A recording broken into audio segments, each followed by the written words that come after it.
Welcome to Imaging Alaska. My name is Ward Hinger. I'm the Chief Administrative Officer for Alaska Radiology Associates and CEO for Imaging Associates. Well, today we're going to get a little nerdy, folks. We're going to dive into the radiology IT-centric. Information technology is what IT stands for. I think most people understand that. To my right, I have JW, who's my Director of IT at Imaging Associates, and to his right is BJ, who's his Lead Applications Manager Director. So, JW, I'll start with you first. Talk a little bit about your background and what drew you to Imaging Associates to grab a hold of this daunting task of being the Director of IT at Imaging Associates. Sure. So I have a background in computer programming. Did a lot of work for state emergency operations centers, Department of Defense, contractors, hotels, casinos. So I had an experience. And where was that at? What state was that in? So that was in Arizona and Colorado, both. Oh, wow. So you're in the casino life and DOD. That's an interesting combination. Yes. Yeah, I love it. Good. Go ahead. I'm sorry. So I developed a passion for emergency type operations, critical operations, and Imaging Associates fell right into that groove and wanted to move back to Alaska, and it was a real good fit. How long have you been with Imaging Associates now? A little over 2 years now. Wow, time's flying by. Feels like 4, but it's all been good, really good. And the gentleman to your right, BJ, you want to introduce him? Yeah, this is BJ. He's our lead PACS administrator. I've been doing this for a while Yes, you have. to jump in here. Yeah. I think coming up on 25 years, I've been doing radiology IT. I started down in Oregon, lowly help desk guy, and slowly, rather quickly actually, worked my way up and learned all there is to know, at least that I've learned so far about radiology IT. So, BJ, you're a native of Alaska. Am I correct? Born and raised in Ketchikan. Yeah. I am Haida, Tsimshian, and Tlingit. Yeah, that's really cool. And I think I first met you at a radiology conference. I think it was in Alaska, and found out that you were working for a group out of Medford, Oregon, and kept my eyes on you. And you disappeared. I asked the president down there, I'm like, where did this guy go to? And you went back home to Ketchikan. So I hunted BJ down and asked him if he wanted a job. And he goes, not really. But anyhow, I was able to convince him to come back to work for us. And that's been a real blessing to us, BJ, having you both here.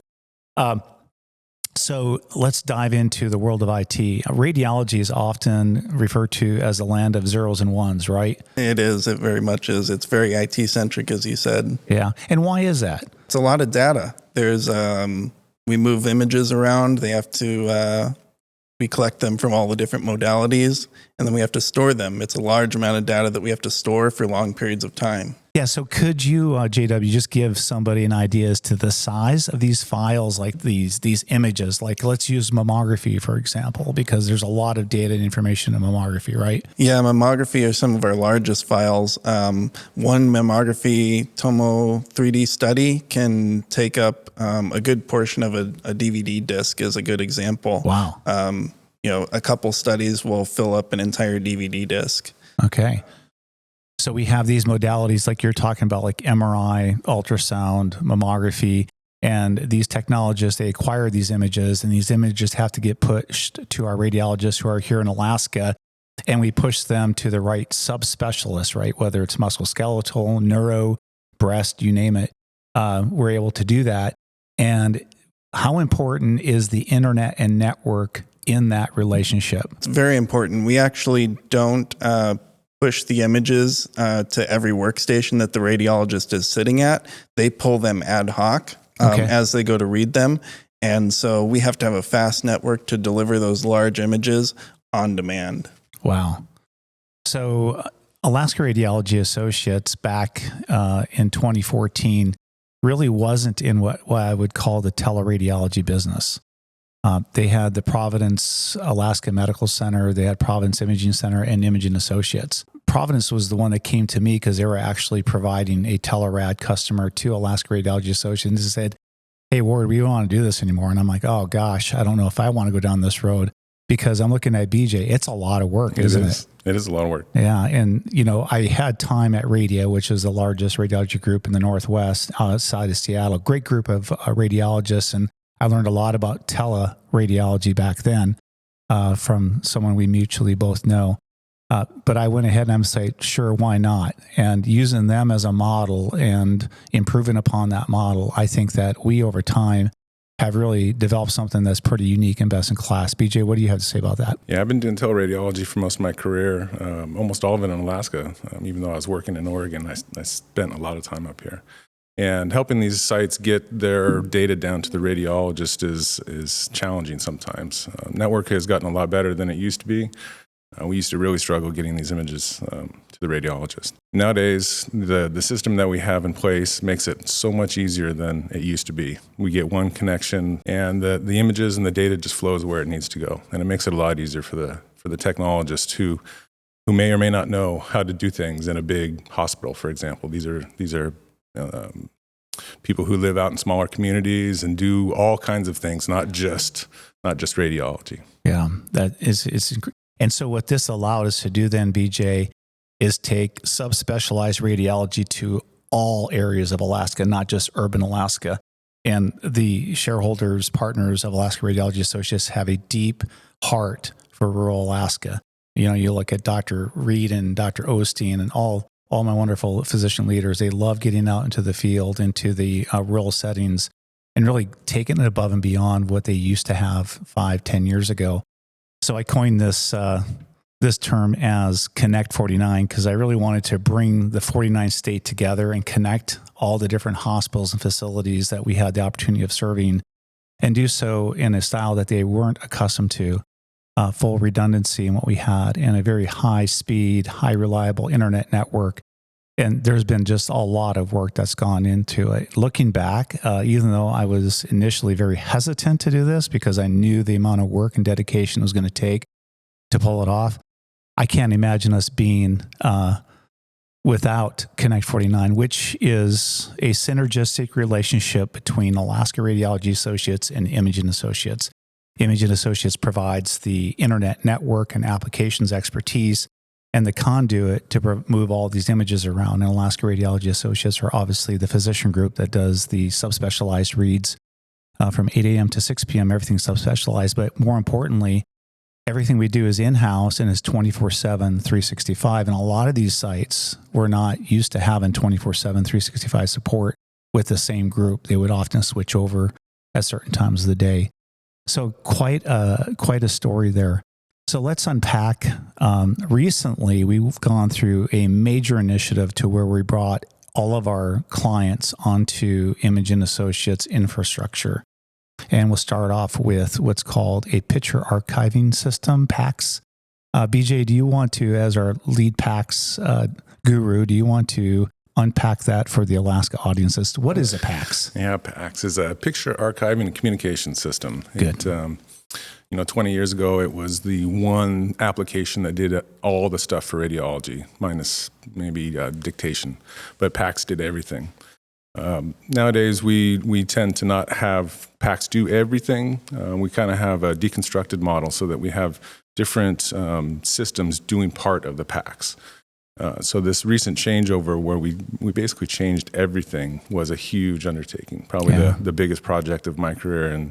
And I'm glad we're coming out of it and things are like really starting to hum, and I'm really enjoying it. It's taken about a year, and we would consider that the biggest, they call it forklift upgrade in the IT terminology world. It was a massive undertaking. So thank you. And then we have what's called a vendor neutral archiving system, VNA. And that's Terra Medica. It was a Fuji product, but now it's owned by... Reverse that. It was a Terra Medica product. And now Fuji bought them out. Yeah, that's right. Yep. And that was like, 5 years ago? It was longer than that, about 8-10 years. It's again, time flies by in this world. Does. So do you want to explain to the audience, so we have our PACS offering that we can extend to the hospitals that we serve, whether it's Barrow in Samuel Simmons Hospital, whether it's Norton Sound, Kotzebue, even Providence Healthcare System, which includes, again, Level 2 Trauma Center here in town in Anchorage, Providence Imaging Center, and then you have the 3 critical access hospitals in Kodiak, Seward, and Valdez, right? So you have the PACS that we offer to them, and what does the VNA do for them if they choose to leverage that? Yeah, so the PACS traditionally had the archive in it. That's the A in PACS. And the VNA is kind of a misnomer in the name. It's vendor neutral archive. Well, the vendor part's kind of silly in my mind. It's meant to be just an archive that's agnostic, that's off by its side, that it doesn't care what PACS system you put in front of it. And also enables sharing, like you were alluding to earlier, where we can easily share parts or all of the archive with whomever needs it. So, for example, our PACS, where the radiologists work, has full access to the VNA. They can see anything that they might need to see in there to pull up a prior to make a good diagnosis or a good report. And that was really important to me because early on, there was a true life scenario where someone was air-evac'd from Fairbanks down to the level 2 trauma center at Providence, Alaska Medical Center. And they just about passed away because the ER department, the surgeons, the radiologists didn't have access to the prior imaging. And we're solving that as we speak. We have done a great job, especially when the rural sites, like I mentioned, Barrow, Kotzebue, Norton Sound, all those images, when they send their patients to Providence, Alaska Medical Center, their images are there for the radiologist to read instantaneously. And we're only going to get better on that. In addition to that, and this has been a few years ago, BJ, but I think there's been a lot of unnecessary imaging done in the state of Alaska. People fly in from rural Alaska and they're like, darn, I forgot my CT or I forgot my MRI disc, and they have to get re-imaged. And I think about 25 to 30% of all the imaging done in Alaska is due to that duplicity, which we can get rid of someday. And that's a huge cost savings to employers and to the patients themselves. Absolutely. And I mentioned earlier, we made it easy for the radiologist first, but we're going to expand that to other specialties, as the workflow allows it to. So, the ER physicians, for example, could see that CT from Barrow and not have to reimage the patient. Right. Absolutely. It's exciting. So we have the VNA, and then we have a mammography management system, and that's called MagView. That's the one that we're using. You want to just give a very broad brush as to what that program does for our clients and our patients? So MagView is a mammography management system that is tailored for the mammography world. Mammography is a little bit different than the rest of the modalities. The technologists do things a little bit differently. And very regulated, right? Oh, very, very. Yeah. And so we have to, dot our I's and cross our T's, so to speak. And so the MagView helps the technologists with their job to make sure that they get the imaging part done correctly and fill in all the needed required information. And then that data flows right over to the radiologist. And then the radiologist can quickly look at all this information and quickly do a report. Fantastic. And having the technologist, the mammography technologist and the radiologist and even the sonographers, because it's like that team effort on the same platform, really helps with the continuity and quality of our breast imaging centers of excellence that we serve. And then I'm going to roll over to the AI products and JW, some exciting AI products that we've rolled out literally since November. Really, really cool. You want to share a little bit about those? Yeah, very exciting. So radiology is an excellent platform for AI because we have a lot of data, and AI needs a lot of data. We have a few excellent offerings which are doing great work to increase the radiologist's efficiency. One of them is ADOC, and it's actually able to look at a study before the radiologist even sees it and determine if there's any critical findings.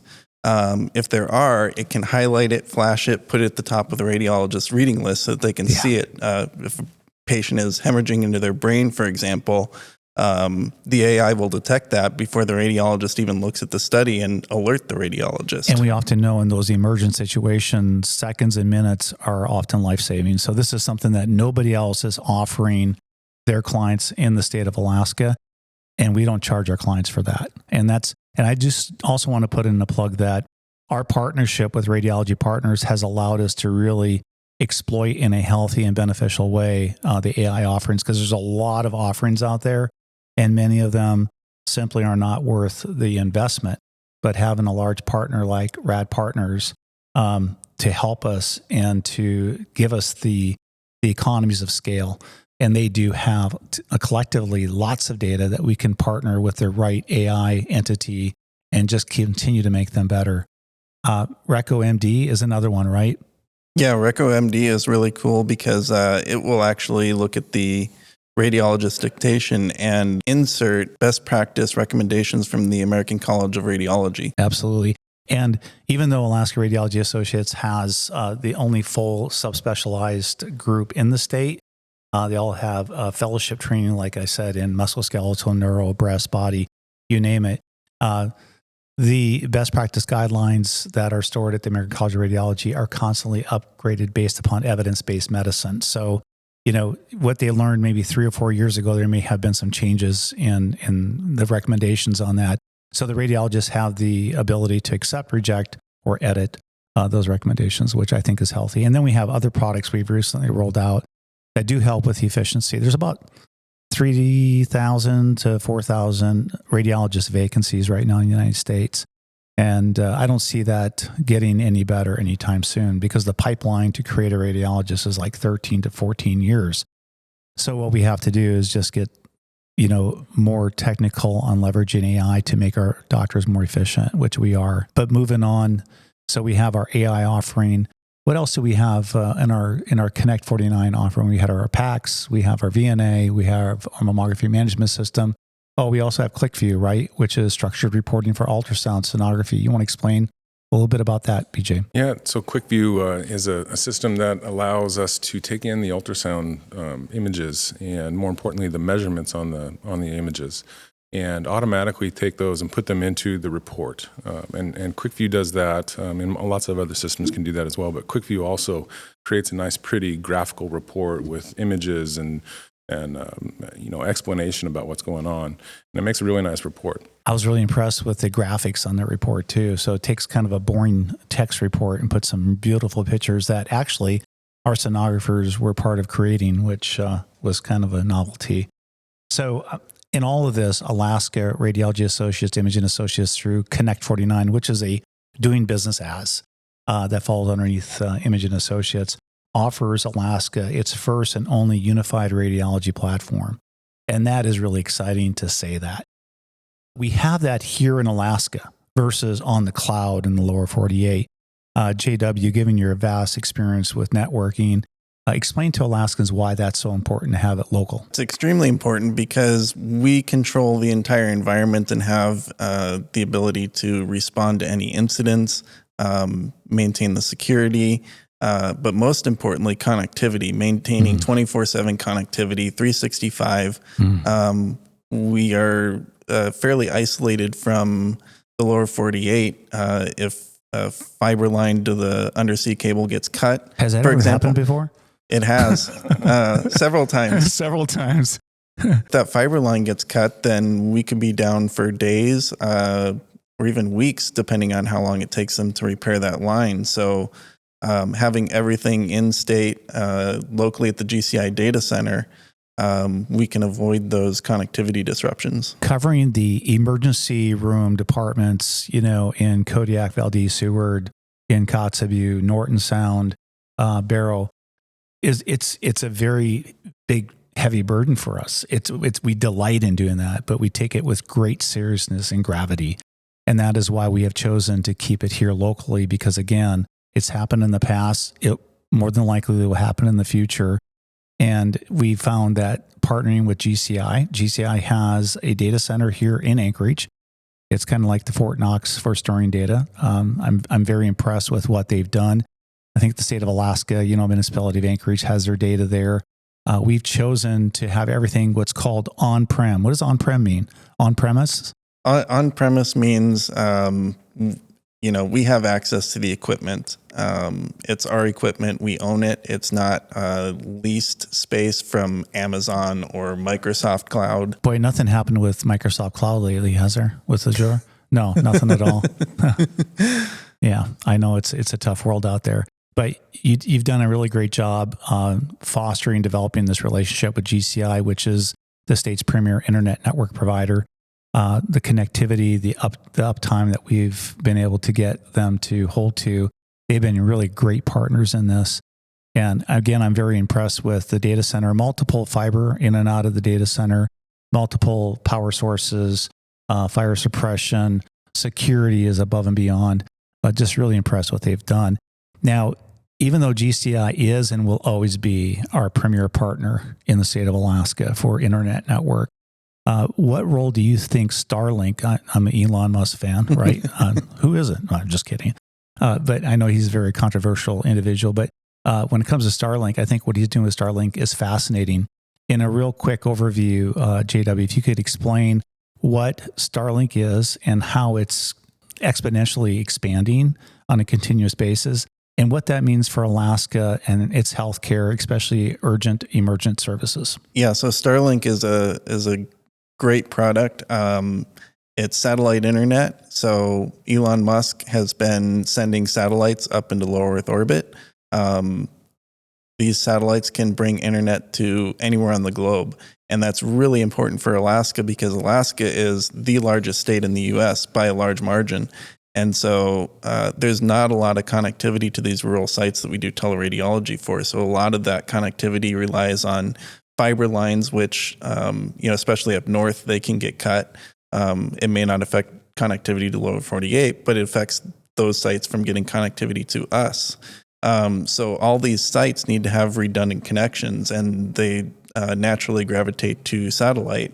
Starlink is a great partner. Some of these, Barrow, for example, uses Starlink, and we've relied on them numerous occasions to send us images for emergent studies over Starlink. So it's in use today, and it's benefited countless numbers of patients. I can't remember when it was that I wanted to leverage Starlink as an experimental, connectivity for Connect 49 a few years back. When did we actually stand up Starlink at Imogen Associates? It was right about 2 years ago that we got our first Starlink now, at the Anchorage office. This is the commercial, because Starlink has two aspects, residential and commercial. Correct. Okay, and this is the commercial. And what were your initial experiences with it, and have those experiences gotten better? Our initial expectations were somewhat minimal because when Elon Musk first started sending satellites into orbit, they're down more along the equator of the Earth. We're in the polar region, and so we were kind of last on his list. So when we first stood up Starlink at our Anchorage office, there weren't a lot of satellites in the polar regions, and so we had minimal expectations about the connectivity that we were to expect.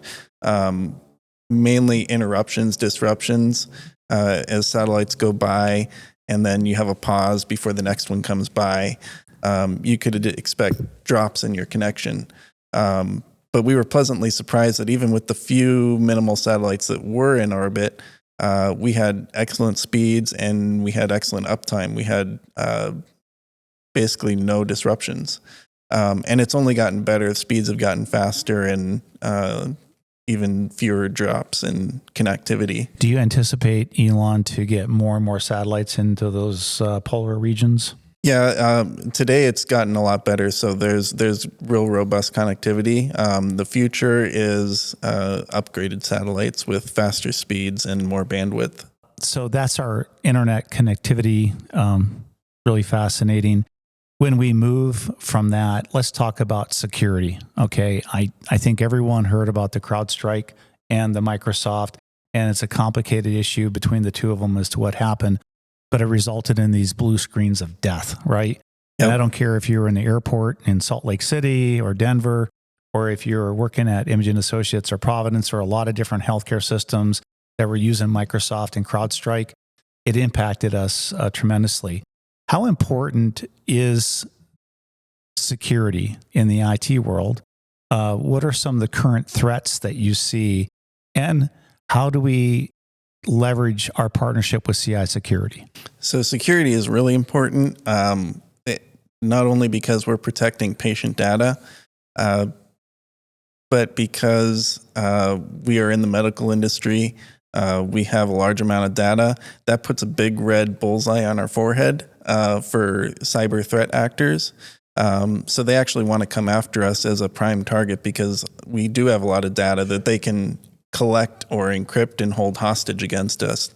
There's ransomware, etc. And the threats in security, how is that going to change as AI continues to unfold? Because we're not going to even really talk. We talked a little bit about AI and its application to radiology, but when it comes to security or cybersecurity, AI is going to change the field significantly, I think. What are your thoughts on that? I think so too. I mean, AI, for its pattern recognition, can detect a lot of malicious activity before a human can.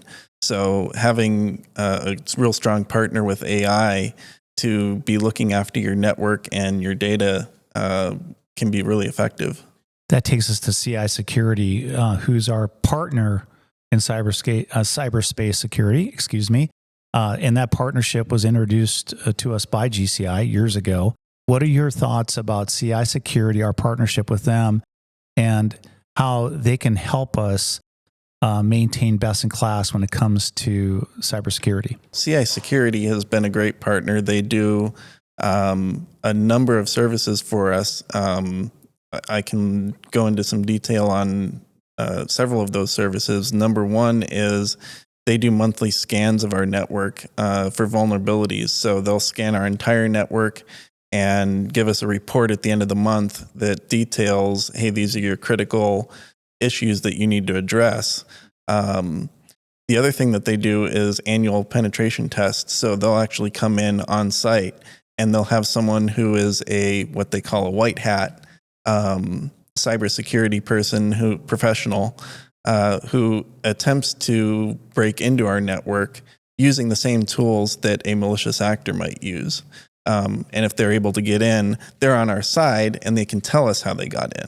I've been very impressed with CI Security, and also their forward thinking. Again, as the AI horse runs out of the barn and down into the horizon, what they're going to be doing to help us mitigate the risk of that. SOC certification. Can you unpack that one for me? What does that mean? Yeah, so we are SOC 2 and Type 2 certified. There are two different types. There's Type 1 and Type 2. But we've gone the extra mile to get Type 2 certified. It's just more stringent controls. So SOC certification puts in, it analyzes your IT controls that you have in place to audit the users that are connecting to your system, audits your change management protocols, so that if once you become SOC certified, you get a report and it details how well you've secured your infrastructure and how well you're auditing the users that connect to your infrastructure. So it's kind of like a seal of certification for the public to say, gosh, these guys have really gone above and beyond on their cybersecurity stance and posture. Correct. Yeah. Wow. Well, I told you, Alaska, that we were going to get nerdy today, and I think we got pretty nerdy-ish. And I really don't think a lot of people appreciate just how centric radiology is to IT and all the work that goes into it. I really want to thank you, JW, for your leadership, and BJ, your vast amount of experience in applications and beyond, and just helping us train the younger people, the younger generations are coming up is indispensable. So I really want to thank both of you, and wow, the future looks bright. Let's go get it. Let's go get it. Thank you. Thanks. Imogen Alaska, expert radiology, exceptional care.